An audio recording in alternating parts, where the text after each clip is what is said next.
Isa ja Poja ja Pühavaimu nimel. Aamen. Lugemine 31. psalmist. Kui suur on sinu headus, mille sa oled tallele pannud neile, kes sind kardavad, ja oled osutanud neile, kes sinu juures pelgupaika otsivad inimlaste nähes. Sa varjad neid oma palge varju all meeste õeluse eest. Sa peidad nad ulu alla tigedate keelte riiu eest. Tänu olgu Issandale, et ta kitsikuses on minule imeliselt osutanud oma heldust. Mina ütlesin oma hädas, ma olen ära lõigatud su silma eest. Siiski kuulsid sa mu anumiste häält, kui ma sind appi hüüdsin. See on Jumala sõna. Tänu olgu Jumalale. Lugemine apostel Pauluse teisest kirjast korintlastele 5. peatükist. Kristus on surnud kõikide eest, et elavad ei elaks enam enestele, vaid temale, kes on nende eest surnud ja üles äratatud. Seepärast ei tunne me nüüdsest peale kedagi inimliku loomuse poolest. Kui me ka oleksime tundnud Kristust inimliku loomuse poolest, siis nüüd me ei tunne teda enam nõnda. Niisiis, kui keegi on Kristuses, siis ta on uus loodu. Vana on möödunud, vaata, uus on sündinud. See kõik on Jumalast, kes meid on enesega Kristuse läbi lepitanud ja andnud meile lepitusameti. Kuna see oli Jumal, kes Kristuses lepitas maailma enesega, ega arvestanud neile nende üleastumisi ning on pannud meisse lepitussõna. Meie oleme nüüd Kristuse käskjalad, otse kui Jumal ise julgustaks meie kaudu. Me palume Kristuse asemel, andke endid lepitada Jumalaga. Ta on teinud patuks meie asemel selle, kes patust midagi ei teadnud, et meie saaksime Jumala õiguseks tema sees. See on Jumala sõna. Tänu olgu Jumalale. Halleluuja! Eks meie süda põlenud meie sees, kui ta teel meiega rääkis ja meile kirju selgitas. Halleluuja! Lugemine Püha Johannese evangeeliumist 20. peatükist. Maaria seisis haua kõrval väljas ja nuttis.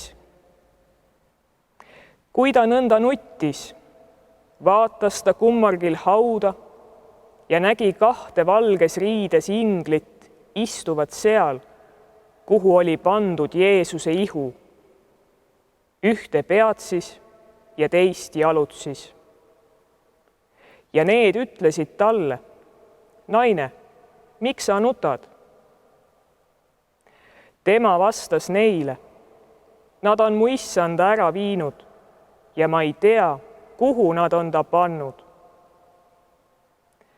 Kui ta seda oli öelnud, pöördus ta ümber ja nägi Jeesust seismas, aga ta ei teadnud, et see on Jeesus.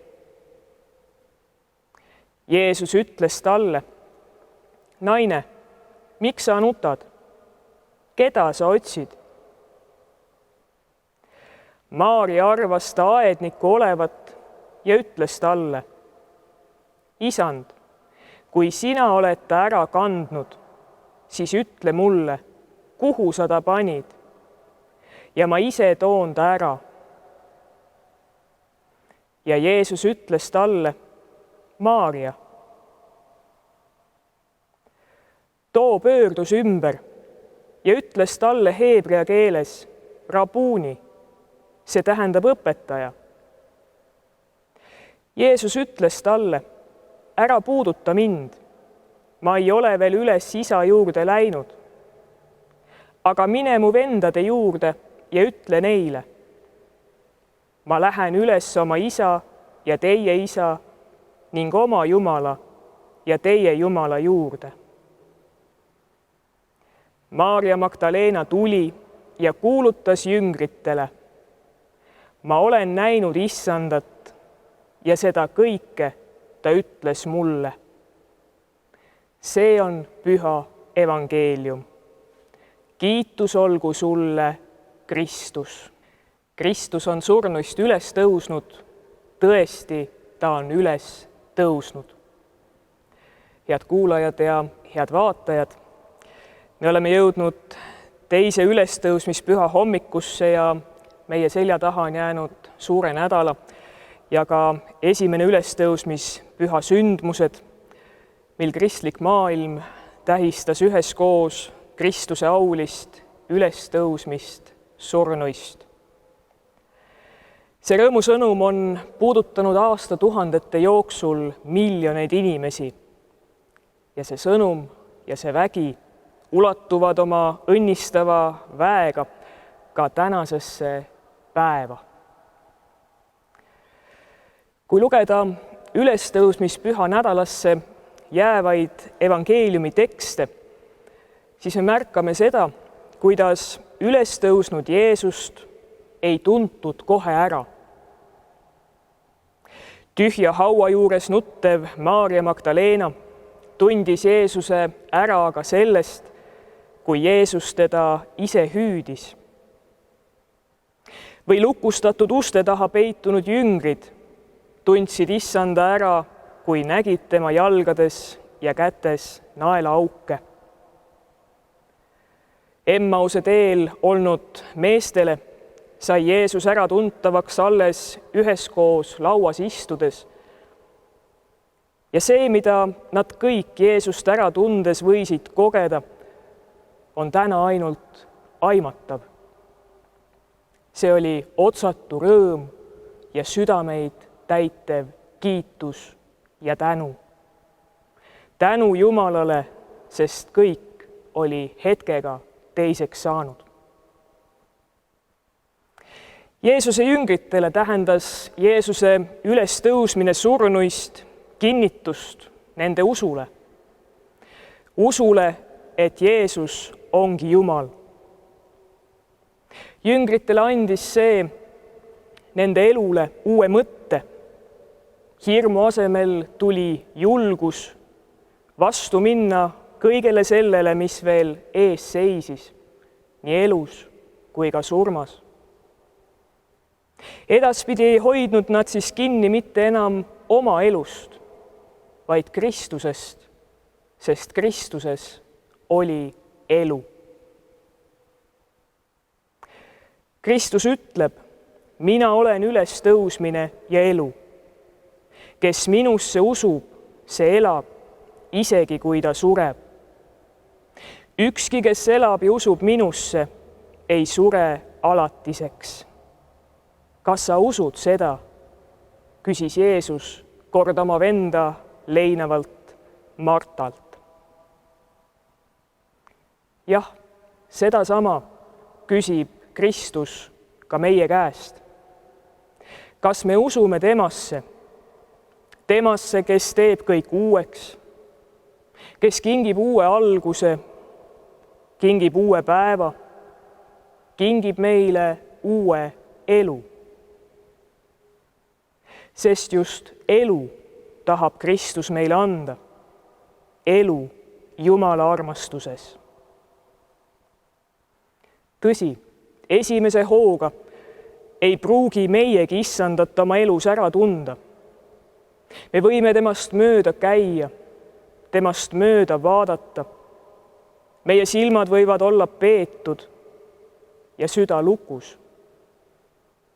Nõnda nagu Jeesuse lähemad jüngrid võime meiegi end issanda eest peita lukustatud uste taha tundes hirmu oleva ja tuleva ees. Aga just siis, kui muu ei osutu enam võimalikuks, astub Kristus meie juurde ja ütleb: rahu teile, ärge kartke. Need Kristuse öeldud sõnad, olgu siis tema hirmu tundnud jüngritele, vaid ka meile tänases päevas ja tänases olukorras öelduna, ei ole vaid hea soov, mida Issand ütleb, vaid see tõepoolest on rahu, mida ainult Jumal saab meile anda.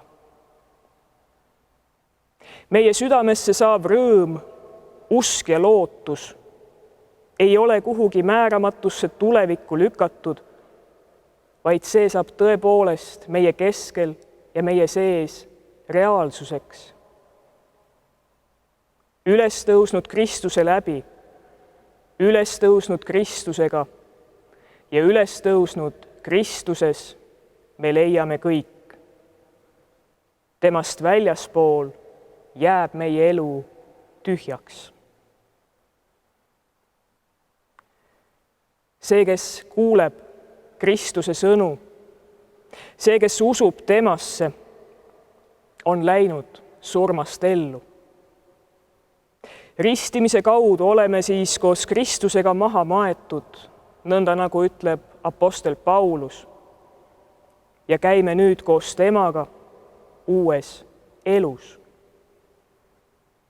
Tühjusele, lootusetusele ja kurbusele ei jää seeläbi viimast sõna öelda, vaid Issand ise kannab ja juhatab meid uues elus. Tänagem siis Issandat selle hoole ja armastuse, selle üleloomuliku armu eest, et me selles rõõmsas usus ka elame ja kord igaveseks eluks üles tõuseme. Lõpetan lõiguga meie kiriku piiskoppide läkituse lõppu jääva julgustusega meile tänasesse päeva ja alanud ülestõusmispühade nädalasse. Armas ülestõusmispüha kogudus, kodudes, parkides ja aedades, kõik, kes üksi või pereringis Kristuse ülestõusmispüha seekord ärevusega olete oodanud, ärge kartke. Ülestõusnud Jeesus astub täna sisse igasse kodusse. Ta külastab kõiki, kes viibivad või ka töötavad haiglas, eakate või lastekodus, vanglas või kasarmus. Nõnda nagu ei takistanud ülestõusnud Jeesust suletud haud ega lukustatud uksed, ei takista Kristus täna ei viirus ega karantiin, mitte miski. Ta tuleb meie kõigi juurde ning julgustab meid rõõmsa ja rahustava sõnumiga, nagu ta tavatses seda teha oma jüngreid rahustades siis, kui nad olid kõige suuremas hirmus ja hädas. Jeesus ütleb, olge julged, see olen mina, ärge kartke. Oma ülestõusmisusku tunnistades tervitagem täna üksteist rõõmsa sõnumiga. Kristus on surnuist üles tõusnud. Tõesti, ta on üles tõusnud. Halleluuja. Aamen. Palvetame. Issand, me täname sind, et sina oma poja ülestõusmise läbi oled patu ja kurjuse võimu murdnud. Et sina oled rahu loonud enese inimeste vahele ja et sa seeläbi oled kogu inimkonnal uue alguse andnud. Me täname sind ja palume sind. kuule meid, armas Issand Jumal. Issand, sa ilmutasid ennast pärast ülestõusmist omadele ja täitsid nende südamed vägeva lohutuse ja üleva rõõmuga. Saada siis meidki meie elu rännakul, et meiegi süda võiks usus süttida, kui sina meid kõnetad ja meile sõna seletad.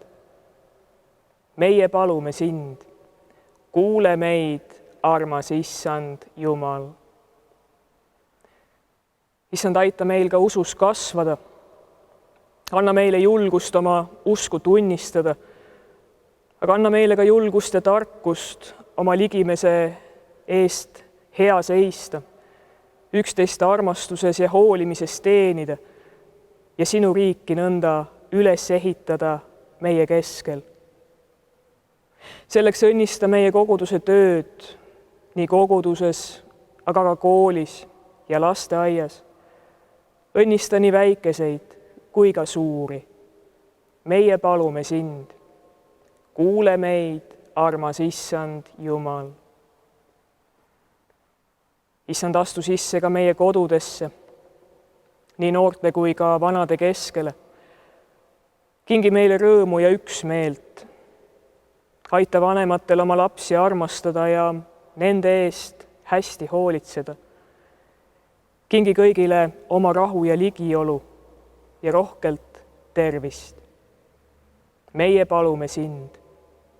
Kuule meid, armas Issand Jumal.